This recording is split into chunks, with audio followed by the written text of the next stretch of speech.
Tere! Ikka ja jälle tuleb rääkida prügist, sest ei ole olemas inimese looma, kes selle tekitamise süüst päris prii oleks. Täna vaatame selle lõpmatu häda peale päris mitme erineva külje pealt, sest moodne prügi on sootumaks salakaval substants. Tuleb välja, et prügikastist jäätmejaama jõudvad koormad on vaid üks osa sellest prahirajast, mis meist maha jääb.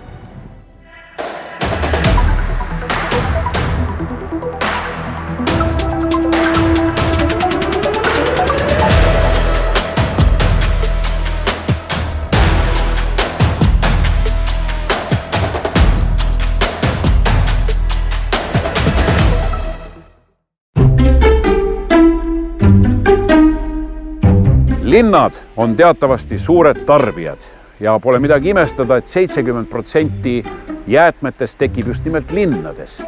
Ka Tallinnas tekivad omad jäätmed ja nende taaskasutamine ja käitlemine ehk siis moodsa sõnaga ringmajandus on vägagi aktuaalne teema linna jaoks, mille suureks eesmärgiks on rohepööre. Pääsküla jäätmejaam on üks 4 Tallinna jäätmejaamast, mis kogub kodumajapidamistest ülejäänud kraami ja kui vähegi võimalik, suunab selle koostööpartneritele ümbertöötlemiseks. Tallinna jäätmejaamade juhi Kristjan Margi sõnum on, et ainult liigiti sortides saab jäätmed uuesti ringlusse võtta. Natuke on kitsas. Kott on paras ju, eks ole. Kuule, müts. Selle mahuti sisu läheb nüüd siit Humana sorteerimiskeskusesse, kus siis seal siis sorteeritakse see omakorda ära. Kui siin on nüüd selline premium osa, võib siis öelda, et mida saab suunata... See on kindlasti premium osa. No, seda ma kardan, et nad poodi müüki ei pane, aga ütleme, et mingi osa saab panna poodi müüki sellisena, nagu nad on. Mina arvan, näiteks see pintsak on väga hea poes veel. See on täitsa viisakas. Täitsa võimalik. Panen tagasi, mõned väga hea selle. Osaliselt läheb siis ka nii-öelda redisaini rõivakraamisid ja siis ka mingi osa kolmandatesse riikidesse saadetakse. No minule teadaolevalt umbes 5% sellest on siis jätkuvalt selline prügi, mis kahjuks läheb prügilasse ladestamisele. Jäätmeid tekib Tallinna suuruses linnas ühtekokku umbes 200 000 tonni aastas. Üks suuremaid artikleid, mis aga Tallinna jäätmejaamadesse jõuab, ehitus- ja lammutusjäätmed, betoon, tellis ja keraamika, on õnneks kõik käideldavad. Aga mis saab näiteks ehitusjäätmetes? Kas sellega täidatakse mingeid auke maastikus või mis saab näiteks just suvarisust, mis on näiteks lammutamisel tekib? No, kui me võtame nüüd need betoontellised keraamika, siis jah, peale purustamist neid saab kasutada siis killustikuna loodusliku tooraine asemel. Muust ehitusprahist ka puit, siis ütleme, et see puit täna läheb peamiselt Narva katlasse, ülejäänud ehituspraht, no mingi osa ikkagi läheb ladestamisele kokkuvõttes, et prügila on ikkagi nagu selline vajalik koht kokkuvõttes, et on mingid materjalid ikkagi, mida ei õnnestu kuidagi sorteerida ega uuesti kasutusse või? Jah. Seda on tore puruks visata, käib kõva pauk. Aga näed. Tihtilugu jõuavad jäätmejaamadesse täiesti korralikud asjad. Selliste esemete ringlusse saatmiseks on Pääsküla ja Paljassaare jäätmejaamade juurde loodud korduskasutusruumid, kus saab soovi korral ühe korraliku asja teise vastu välja vahetada. Operaator siis meil hindab, kui midagi tuuaks, et kas sellel võiks olla huvi siis sellist kaubanduslikku väärtust, mitte et me sellega kaupleksime. See võetakse nagu korvust välja siis? Jah, et siis ühed inimesed toovad ja teised jällegi viivad. Näiteks jalgrattaid liigub siin, et ka kõikvõimalike lastega seotud asju. Vankrid nagu siin ees? Jah, vankrid, söögitoolid, voodid. Eksponomeeter on selle nimi. Sellega mõõdetakse valgust. Leningrad 4. Leningrad 4 on selle nimi. Mul oli selline, kui ma nooruk olin. No, ma ei tea küll, kuidas seda näiteks kasutada ringmajanduses. Või saab kasutada nuppudega tehel, see on kaasaegne siiski. Sellega saab teoreetiliselt peaks saama helistada, kui see ühendada võrku. Ringmajandus on tuleviku majandusmudel, lubab ka linna visionäär Aleksandr. Jäätmejaamad on seetõttu plaanis ümber nimetada ringmajadeks. Jäätmete kogumise kõrval peaksid uued ringmajad hakkama pakkuma inimestele ka võimalust oma vana ise korda teha. Tulevik võiks siis visioonina olla selline, et ma tulen midagi ära tooma, näiteks vana diivanit. Aga samas vaatan, kui ilus termos siin on. Aga võib olla isegi niimoodi. See sobiks ju mulle koju täpselt.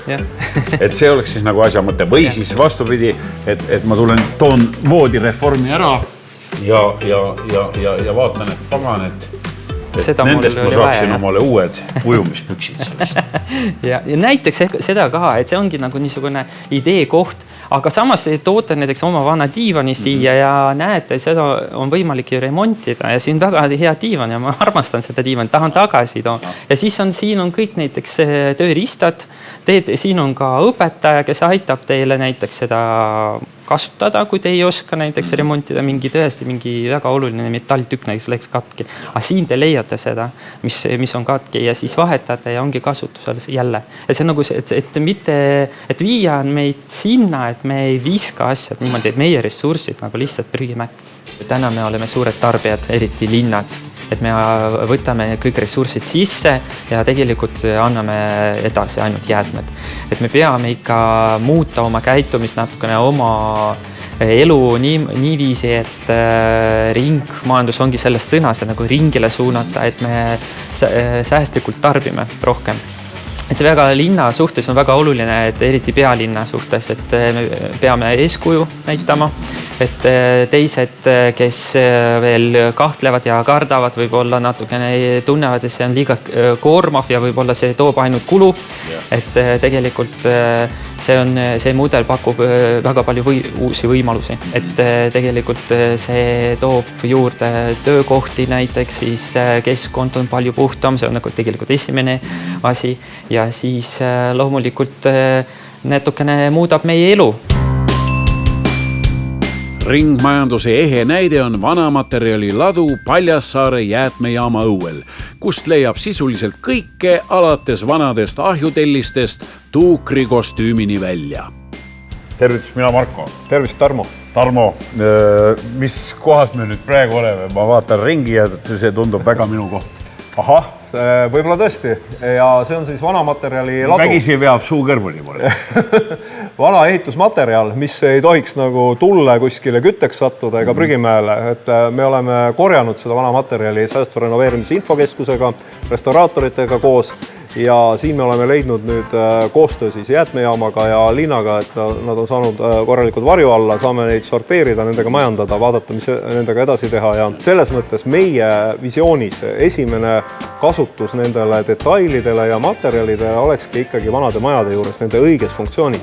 Aga alati ei leia seda õiget funktsiooni, võib-olla neid vanamajade tarku kordategijaid ei ole ka nii palju, et selles mõttes oleme avatud ka uuskasutusele ja asjade ümbertegemisele ja tänapäeva mingisse moodsesse interjööri asjade paigutamisele. Ma ei tea, ma vaatan siin õues on vanad palgid, eks ole, mingisuguse palkmaja detailid, et näiteks tahan kamina simpsi teha. Jaa, no muidugi... Massiivselt siit ma teie käest saangi sellist. Nagu meie projekti alustasid restauraatorid, siis ütleme, kes vanalinnas midagi restaureerib, teab näiteks selliseid jämedaid talasid tänapäeva sellised kiiresti kasvavast metsast enam ei saa ja siis ongi võimalus saada vanu väärtuslikke näiteks proteesimisdetaile meie käest.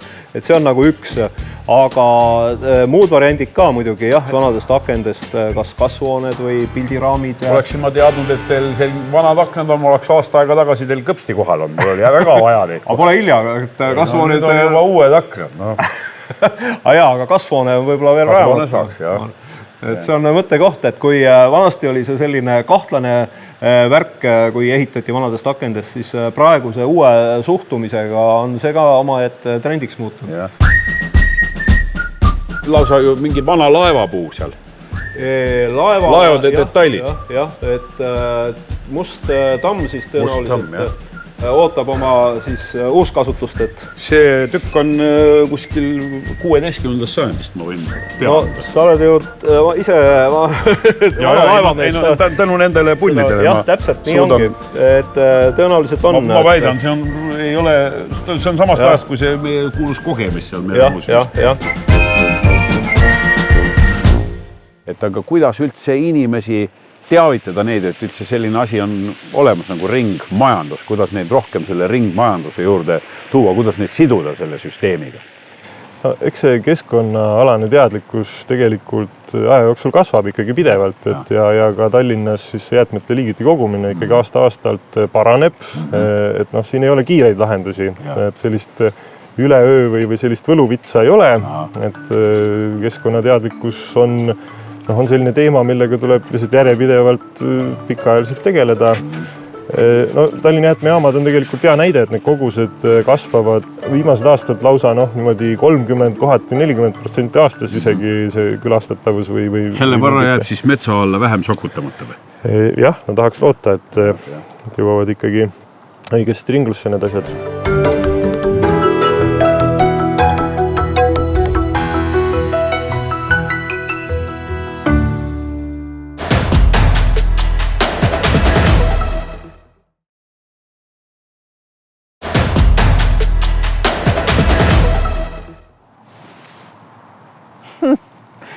Natuke harjumatu on mõelda, et iga selfie, mis ma teen või iga uudiskiri, mis minu mail-postkasti potsatab, paiskab õhku märkimisväärse koguse CO2. Digiprügi on väga suur probleem. Aga nagu me oleme ära harjunud füüsilise prügi koristuspäevadega, üha enam koguvad populaarsust ka digiprügi koristuspäevad. Peaaegu kõik me kasutame internetti, omame nutitelefone, saadame e-kirju ja scrollime Faceris. Ühes aastas paiskab internet ja seda toetavad süsteemid oma meeletu energia tarbimisega õhku 900 miljonit tonni CO2. Seda on rohkem, kui näiteks kogu Saksamaa aasta jooksul toota suudab. Suur osa kõigest, mis aga netis on, kvalifitseerub digiprügiks ja sellega saab ja tuleb tegeleda. Mis asi see digiprügi ühe telekommunikatsiooni ettevõtte perspektiivis üldse on? Digiprügi all käsitleme eelkõige andmeid, mis siis on seadmetes, on need pildid, failid ja siis kogu nende edastamisega seonduvat. Lisaks on elektrooniline prügi, mis on siis need seadmed, mida me nendega kõik teeme, utiliseerimine ja taaskasutamine, aga seda me nagu digiprügi all täna ei käsitle. Sellest on ka natukene rohkem jutt olnud, aga sõna digiprügi veel inimestes tekitab ikkagi teatavat võõristust, et miks Telia üldse selle enda fookuseks võtnud on? No Telia on kogu ju ühiskonna digitaliseerimise eestvedaja ja meil on siin suur roll ja vastutus, et loomulikult digitaliseerimine kui selline on juba positiivse keskkonnamõjuga, aga me oleme järgmise sammu võtnud, et nüüd seda digitaliseerimist teha targalt, seda teadlikkust tõsta, sest et lõppkokkuvõttes ka digitaalsel kujul kõik andmed, need edastused ja seadmed ju tarbivad elektrit, helitavad soojust ja tekitavad CO2. Et digiprügi, kui me eraisiku seisukohalt võtame, siis kõige lihtsam näide on teie telefon ja teie arvuti, et mis seal täpsemalt on. Kõige suuremat kindlasti andmehulka omavad pildid ja videod. Ehk siis eelkõige esimene asi, mis tuleks teha, on vaadata üle, et mis pilte ja videosid tegelikult te peate hoidma selleks, et oma seadet koormata. Et see viib ka selleni, et mingi hetk teil saab see seade malumaht täis, siis teil muutub telefon aeglaseks, te tahate uut seadet saada ja siis me liigume juba selle elektroonilise prügi juurde, ehk siis te hakkate oma seadet vahetama, mis saab sellest seadmest ja kogu see ahel on tegelikult omavahel seotud. Nüüd lisaks sellele, kui me räägime, et mis on sinu telefonis, me liigume ettevõtte tasandile, siis on paljud ka eraisikud hoiavad oma asju pilves, aga tegelikult ettevõtte hoiab ju tohutult palju rohkem andmeid. Ja seal tekib veel lisaks sellele andme edastuse mõõde ka. Näiteks kui te YouTube videot vaatate, et siis kas te vaatate seda madala kvaliteedi või kõrgkvaliteedi, erineb kordades selle CO2 jalajälg. Sellepärast, et selle taga on tohutud serverid, mida suuremat maht on vaja edastada, seda suuremat võimsust on vaja, seda rohkem elektrit, seda rohkem soojust, seda rohkem CO2. Toome näite.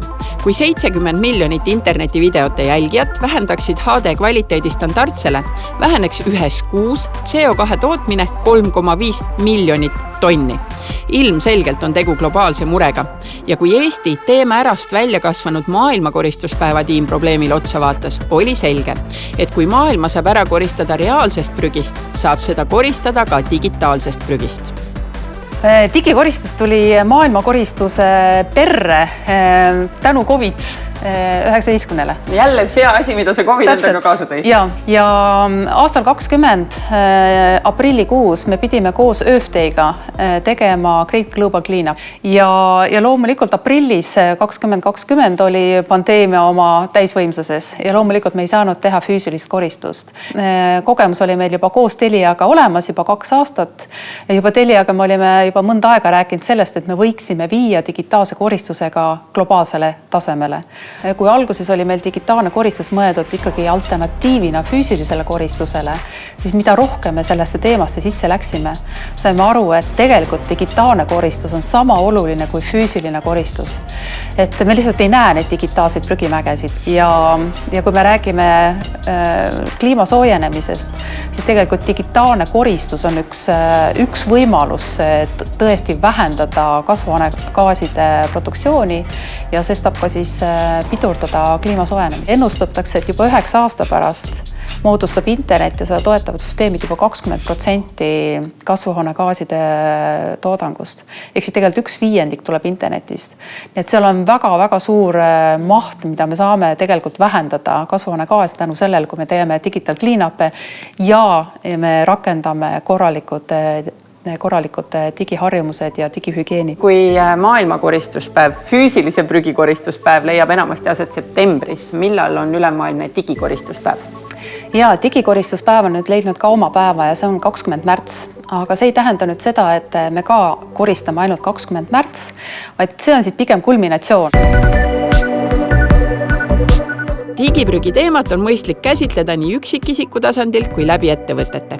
Telia oma 1500 töötajaga on valinud viimase tee.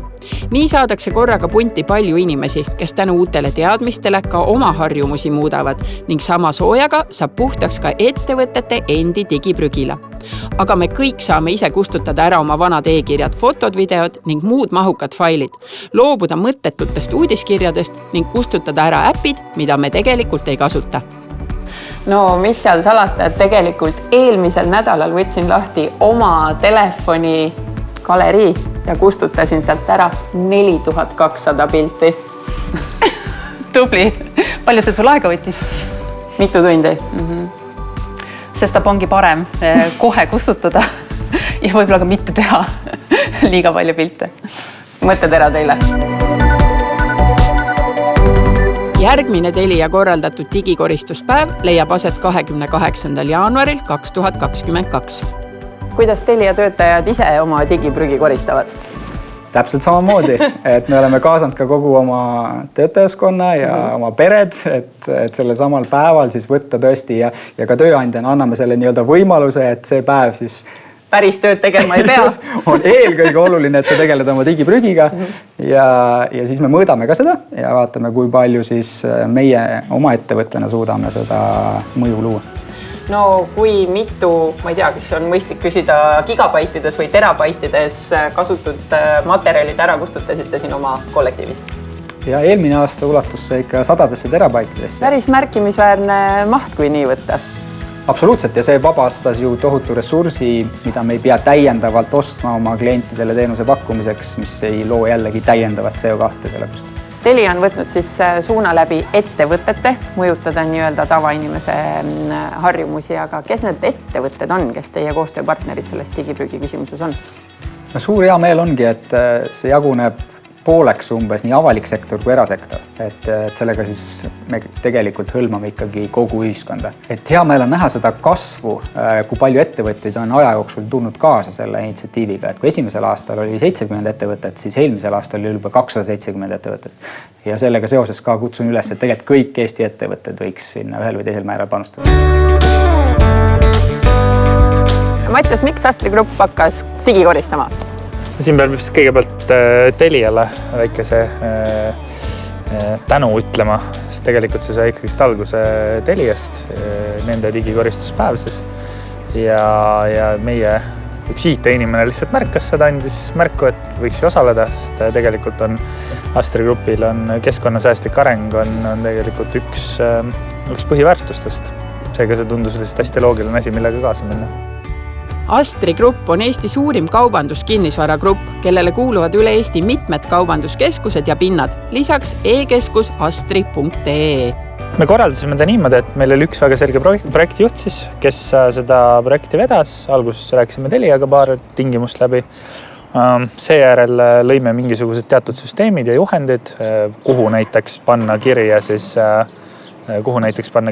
kõik see koristatud maht, mida üldse kustutada, mida rekategoriseerida. Seejärel lepiti kõikide üksuste juhtidega siis kokku, et tuleks eraldada kõikidele töötajatele sellel päeval.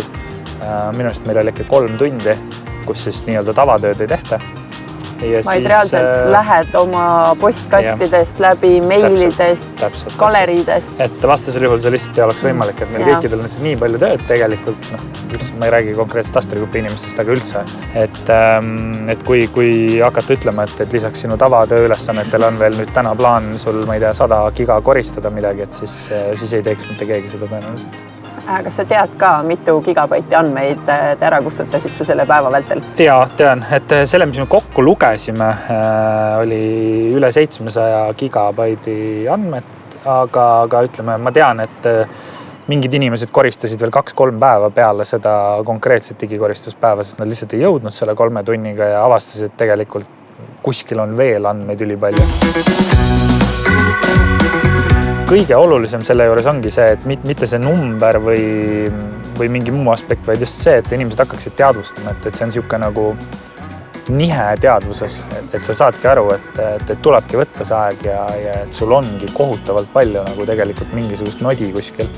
Et ma ei räägi ainult sinu enda arvutist, tegelikult need nii-öelda pilvekeskkonnad ka, et me hakkasime seal vaatama, et mingid asjad olid seal 7-8 aastat vanad, meeletus koguses mingid fotosi, mis iganes asjadest, mida mitte keegi mitte kunagi tegelikult ei kasuta. Mis siis juhtub, kui me selle digiprügi teemaga ei tegele? Sa ütlesid, et täna on 4% kogu CO2 emissioonist digiprügi tõttu. Aga kogu meie andmestamine ju muudkui ainult kasvab. Et kuna see ikkagi kogu digitaalsus ja digitaliseerimine ju eksponentsiaalselt kasvab, siis me peame sellega tegelema, muidu me oleme mõnes mõttes nagu samas olukorras, kus me olime fossiilsete kütustega mingi aeg. Aga see ei tähenda ainult, et me peame nii-öelda kustutama andmeid. Siin on ka väga palju, missuguseid tehnoloogiaid me valime, kuidas me oma nii-öelda infrastruktuuri ehitame. Et võib-olla hea näide on jälle, et meie telekommunikatsiooni ettevõtte ehitame mobiilivõrke.